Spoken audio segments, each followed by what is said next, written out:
Assalamualaikum sahabat-sahabat YouTube yang dirahmati Allah. Kali ini kisah yang berjudul, baru turun dari mobil, Kang Deddy dihadang pemuda bertato, tak disangka ini yang terjadi. Namun sebelumnya silakan like dan subscribe ke channel kami. Semoga yang sudah like dan subscribe diberikan rezeki yang deras dan berkah, amin. Sinar matahari pagi baru saja menembus celah-celah awan tipis saat mobil hitam dengan plat dinas perlahan melaju di jalanan berbatu menuju sebuah desa kecil yang terletak jauh dari pusat kota.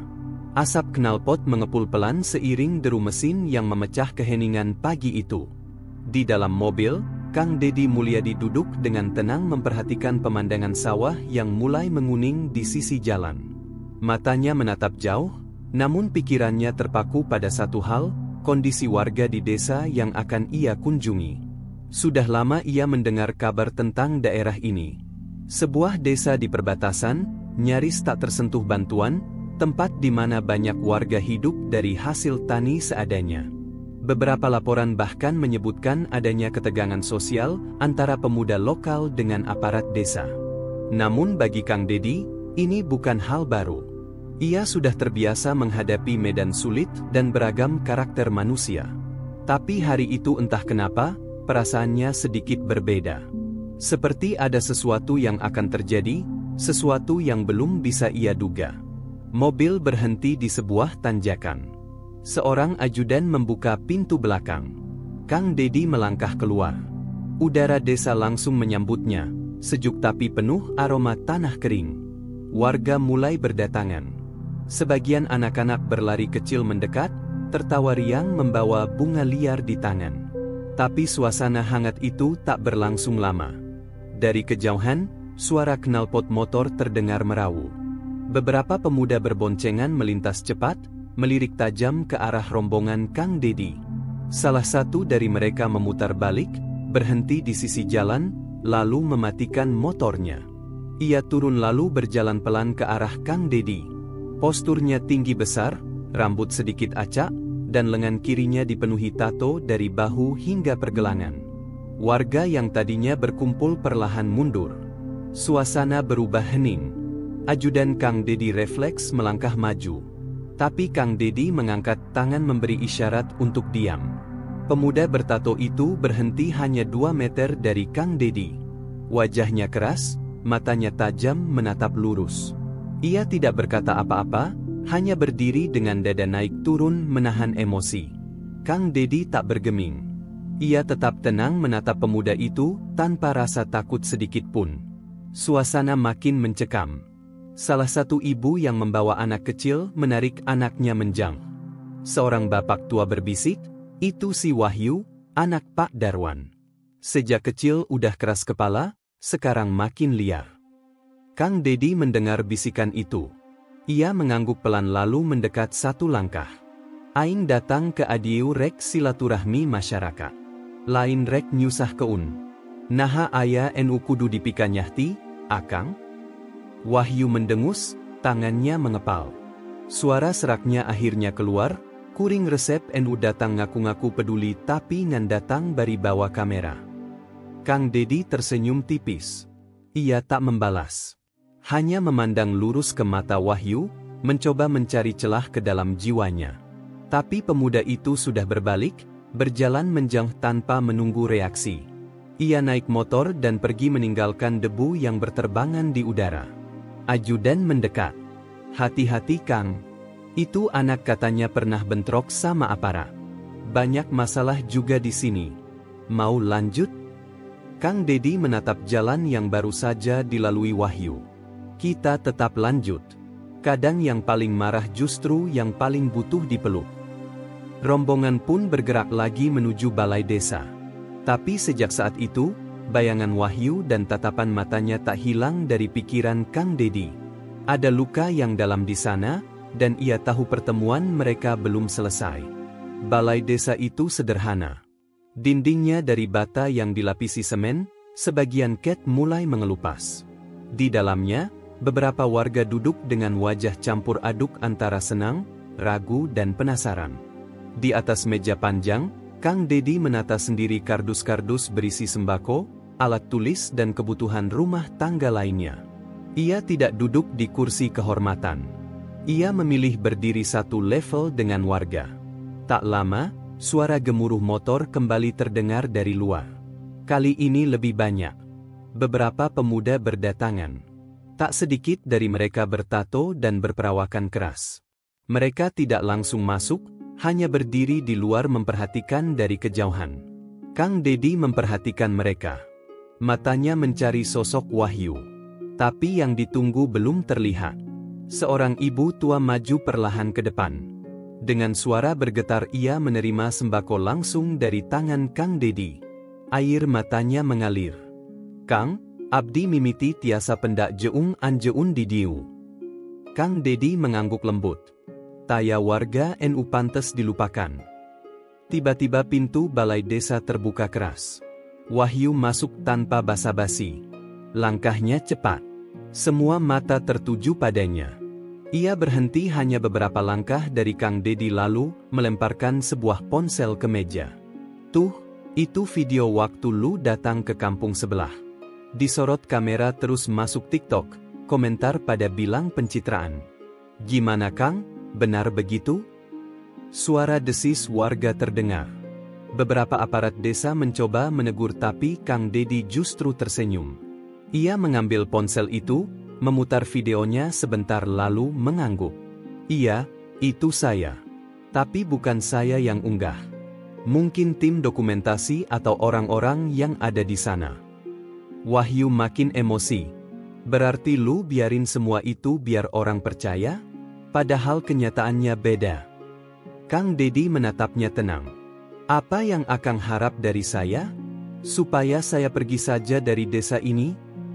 Wahyu mendekat, wajahnya merah. "Lu gak ngerti apa-apa tentang kita. Enggak tahu rasanya dibiarin hidup di kampung yang dari dulu cuma jadi pelengkap peta. Enggak ada sekolah bagus, enggak ada rumah sakit, enggak ada listrik yang benar. Tapi tiap tahun banyak yang datang, janji ini itu, habis itu hilang." Suara Wahyu menggelegar di ruangan itu. Sunyi. Bahkan anak-anak yang tadinya bermain di sudut balai desa pun terdiam. Kang Dedi perlahan duduk di lantai tanpa alas. Ia menatap lantai semen yang dingin lalu menatap Wahyu. "Saya memang belum tahu semua tentang desa ini. Tapi saya bisa dengar, dan saya bisa tinggal sebentar di sini kalau Akang izinkan." Wahyu mematung. Ia tidak menyangka jawaban itu. Beberapa warga mulai berbisik. Ada yang terharu, ada yang bingung. Kang Dedi melanjutkan. "Akang mungkin marah. Wajar. Tapi kalau boleh saya tahu, naon NU bener-bener nyeri di jero hate Akang?" Wahyu menunduk. Ia diam lama. Lalu tanpa aba-aba, ia berbalik dan berjalan cepat keluar balai desa. Tangannya gemetar, bukan karena marah, tapi seperti menahan sesuatu. Kang Dedi berdiri mengikuti dari belakang. Ia tidak ingin membiarkan luka itu terus disimpan sendiri oleh Wahyu. Karena dalam hatinya, ia tahu pemuda itu menyimpan beban yang lebih besar dari yang terlihat. Dan malam pun mulai turun perlahan-lahan menelan cahaya senja. Tapi hati Kang Dedi belum tenang. Ia tahu esok hari akan membawa sesuatu yang lebih berat. Malam tiba cepat di desa itu. Angin berembus lembut membawa aroma kayu bakar dan suara jangkrik yang bersahut-sahutan. Di teras rumah kepala dusun, Kang Dedi duduk bersila bersama beberapa tokoh masyarakat. Obrolan mengalir ringan membahas keadaan warga, infrastruktur dan harapan-harapan kecil yang selama ini terpendam. Tapi di benaknya, bayangan Wahyu masih terus bergelayut. Tak jauh dari sana, di sudut kampung yang lebih gelap, sebuah rumah panggung berdiri dengan cahaya temaram dari lampu minyak. Disitulah Wahyu tinggal bersama ibunya yang sakit-sakitan. Rumah itu terlihat tua. Lantainya berderit jika diinjak. Malam itu, Wahyu duduk di samping dipan kayu. Ia mengganti kain basah di kening ibunya yang tengah terbaring lemah. "Iyo mah teu kudu disesal keun, nak." Suara lirih sang ibu keluar perlahan. "Tapi mah, kepep ningali keayaan NU terus-terusan sempit begini. Wahyu menunduk, suaranya serak. Nya, MAH abdi oge teu kuat, tapi ayah MAH teu peduli. Tiba-tiba terdengar suara langkah pelan dari luar rumah. Wahyu refleks berdiri dan membuka pintu. Di luar sana berdiri sosok yang tak ia sangka, Kang Dedi, seorang diri, membawa bungkusan kain dan sebuah termos. Aing datang bawa solusi, Wahyu. Tapi upami akang henteu ngararang pintu ieu, nurung keun aing bakal nyesel. Wahyu menatapnya lama, matanya memerah. Ia membuka pintu sedikit lebih lebar. Kang Dedi masuk dan meletakkan bungkusan di meja. Ia melihat ibu Wahyu yang terbaring lemah. Lalu tanpa banyak bicara, ia duduk di lantai, membuka termos dan menuang air jahe ke dalam 2 cangkir plastik. Pikeun akang jeung ibumu, kanggo mangetin hate nu bekuku waktu jeung rasa kecewa. Wahyu masih berdiri. Ia terlihat bingung tapi tak menolak. Suasana hening sejenak. Hanya suara napas ibu Wahyu dan desahan angin malam yang terdengar. Lalu tiba-tiba Wahyu bicara, pelan tapi dalam. Aing tukang ngamuk, Kang. Tapi aing teu jahat. Aing bosen terus-terusan dianggap sampah, dianggap ancaman, dianggap gagal. Sehingga aing teu tahan. Kang Dedi mendengar tanpa memotong. Ia membiarkan Wahyu bicara sebanyak yang ia mau. Aing waktu umur 10 tahun ningali bapak aing dipukuli preman kampung sabab utang 100.000 rupiah. Aing teu bisa ngelawan. Bapak aing maot 2 bulan saatosna, teu kuat nahan rasa dihina. Tidinya aing ngajurus keun ulah aya nu ngahina Dewi. Aing kudu kuat sanajan ku cara nu salah. Suaranya bergetar, matanya berkaca-kaca. Kang Dedi menatapnya dengan mata yang lembut. Kuat nu sajati lain nu bisa ngajatuhan batur, Wahyu. Tapi nu bisa nahan hatena sorangan waktu dipicu luka.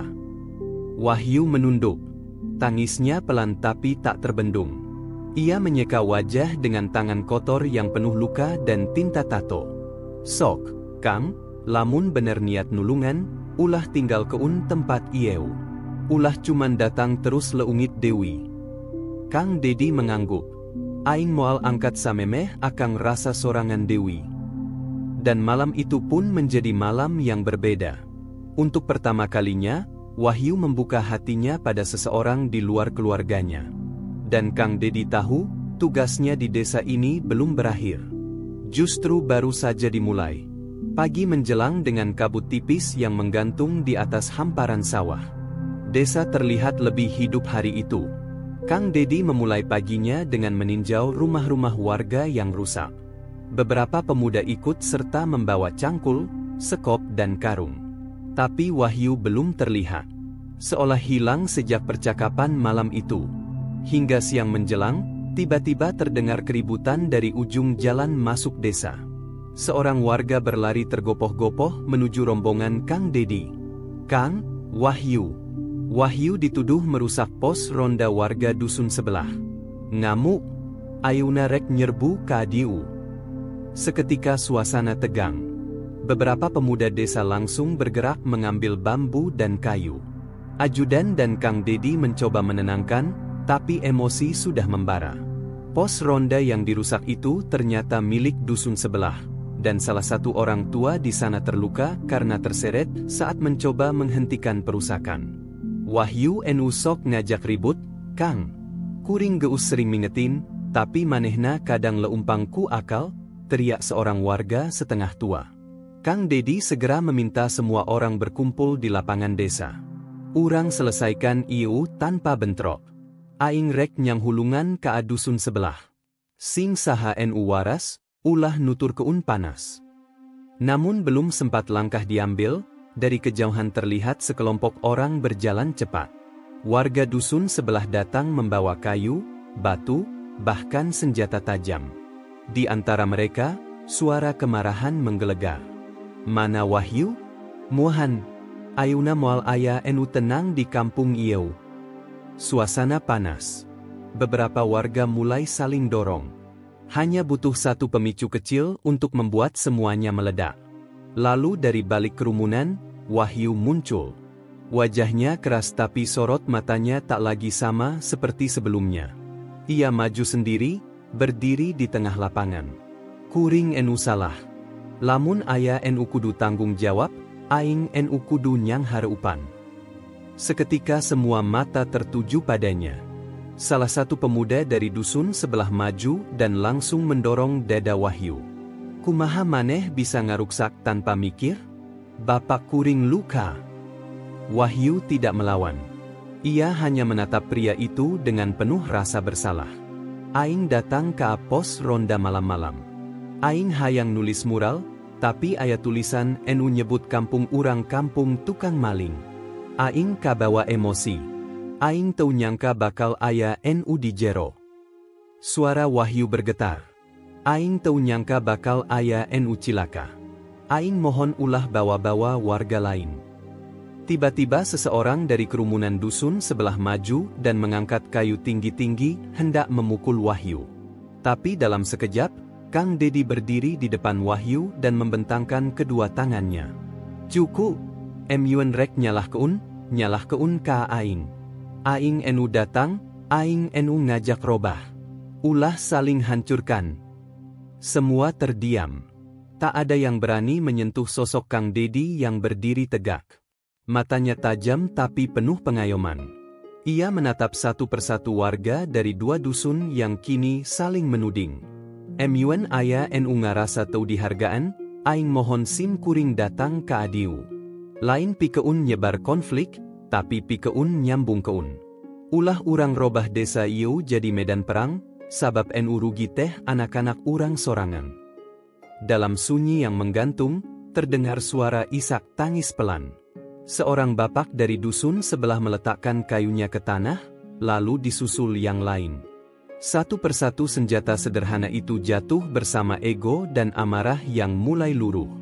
Hari itu, api yang nyaris membakar segalanya padam oleh keberanian satu orang yang berdiri bukan untuk menyerang, tapi untuk melindungi. Panas matahari mulai bergeser ke barat. Lapangan desa yang tadinya memanas kini berubah jadi tempat perenungan. Warga dari dua dusun duduk berhadap-hadapan. Tak ada lagi teriakan. Tak ada lagi tangan yang mengepal. Hanya wajah-wajah lelah tapi mulai luluh. Wahyu duduk bersila di atas tanah. Di sebelahnya, Kang Dedi tak beranjak sedikit pun. Ia masih memayungi Wahyu dengan keberaniannya, bukan dengan kata-kata tapi dengan kehadiran yang tak gentar. Seorang tokoh adat dari dusun sebelah berdiri perlahan. Usianya sudah lanjut, rambutnya memutih dan suaranya serak. Anaking dulur sadayana, henteu kuring nyeri tetela enu di pikiran urang sarwajung. Tapi lamun urang hayang ngajalan keun hal anyar, kudu aya enu mimiti ngadeudeul jeung narima, sanajan perih. Ia menatap Wahyu. Anaking, akang tos nyangga ka undirina tah. Eta lain kelemahan, tapi eta tanda kuatna jati diri. Langit sore memerah, suasana mulai mencair. Warga dari dua dusun saling bertukar pandang. Perlahan beberapa orang bangkit dan saling menghampiri. Ada yang menepuk pundak Wahyu. Ada yang menundukkan kepala sebagai isyarat maaf. Tangis pun pecah. Bukan tangis dendam, tapi pelepasan dari beban yang terlalu lama dipendam. Kang Dedi berdiri dan menarik napas dalam. Aing teu bisa janji sadayana bakal langsung robah. Tapi lamun urang bisa silih hampura, ieu awal en upang pentingna pikeun sagalana. Ia kemudian meminta kepala dusun untuk mencatat semua kebutuhan yang paling mendesak. Jalan rusak, sekolah roboh, rumah warga yang nyaris ambruk. Kang Dedi tak sekadar mendengarkan, ia mengajak warga untuk langsung gotong royong memulai perbaikan hari itu juga. Maka tak lama berselang, cangkul-cangkul mulai bergerak. Pemuda dari dua dusun bekerja bersama. Yang dulunya bermusuhan, kini mengangkat bata berdampingan. Bahkan Wahyu memimpin pembangunan ulang pos ronda yang ia rusak. Saat malam turun, balai desa kembali penuh. Kali ini bukan untuk protes atau amarah, tapi untuk tasyakur sederhana. Ibu-ibu membawa nasi liwet dan lauk seadanya. Anak-anak berlarian dengan tertawa riang. Di sudut ruangan, Ibu Wahyu duduk dibantu tongkat, tersenyum lirih menyaksikan anaknya akhirnya diterima bukan sebagai ancaman, tapi sebagai bagian dari perubahan. Kang Dedi duduk di tengah warga, mengenakan sarung dan ikat kepala sederhana. Ia tidak membawa kamera, tidak ada sorotan media. Tapi malam itu, ia telah menyaksikan sesuatu yang lebih besar dari semua penghargaan, rekahnya harapan dari tanah yang dulu penuh luka. Wahyu menghampiri. Wajahnya tenang. "Kang, hatur nuhun. Gampang percaya Dewi. Tapi Ayuna abdi bisa mimiti Dewi." Kang Dedi menepuk bahunya. "Hirup MAH teu kudu langsung benar. Nu penting terus diajar jeung ulah nyerah." Dan di malam itu, di sebuah desa yang dulu terlupakan, sepasang mata tua menatap bintang di langit dan berbisik lirih, "Allah, Ayuna abdi yakin masih aya jalur pikeun robah, asal aya nu datang jeung teu nyerah." Cerita itu pun tamat, bukan dengan gemuruh tapi dengan bisikan harapan yang pelan namun pasti. Karena perubahan sejati dimulai dari hati yang berani membuka. Tamat. Terima kasih yang sudah menonton. Jangan lupa subscribe, tinggalkan pesan di kolom komentar. Jangan lupa juga tonton cerita lainnya dan ditunggu cerita menarik lainnya. Terima kasih.